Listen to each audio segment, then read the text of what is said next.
রাজধানীর উত্তরার দিয়াবাড়ি এলাকায় মাইলস্টোন স্কুল অ্যান্ড কলেজ ক্যাম্পাসে প্রশিক্ষণ বিমান বিধ্বস্ত হয়ে হতাহতের ঘটনায় গভীর শোক ও দুঃখ প্রকাশ করছেন প্রধান উপদেষ্টা অধ্যাপক মোহাম্মদ ইউনুস। আজ সোমবার প্রধান উপদেষ্টার প্রেস উইং থেকে এ তথ্য জানানো হয়। শোক বার্তায় প্রধান উপদেষ্টা বলেন, এই দুর্ঘটনায় বিমান সেনা ও মাইলস্টোন স্কুল অ্যান্ড কলেজের শিক্ষার্থী, অভিভাবক ও শিক্ষক কর্মচারী সহ অন্যান্যদের যে ক্ষতি হয়েছে তা অপূরণীয়। জাতির জন্য এটি একটি গভীর বেদনার ক্ষণ। আমি আহতদের দ্রুত আরোগ্য কামনা করছি এবং সংশ্লিষ্ট হাসপাতাল সহ সব কর্তৃপক্ষকে সর্বোচ্চ গুরুত্ব দিয়ে পরিস্থিতি মোকাবেলার নির্দেশ প্রদান করছি।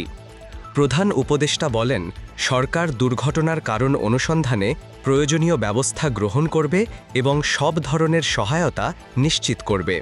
রাজধানীর উত্তরায় বাংলাদেশ বিমান বাহিনীর প্রশিক্ষণ বিমানটি মাইলস্টোন স্কুল অ্যান্ড কলেজের একটি ভবনে বিধ্বস্ত হয়।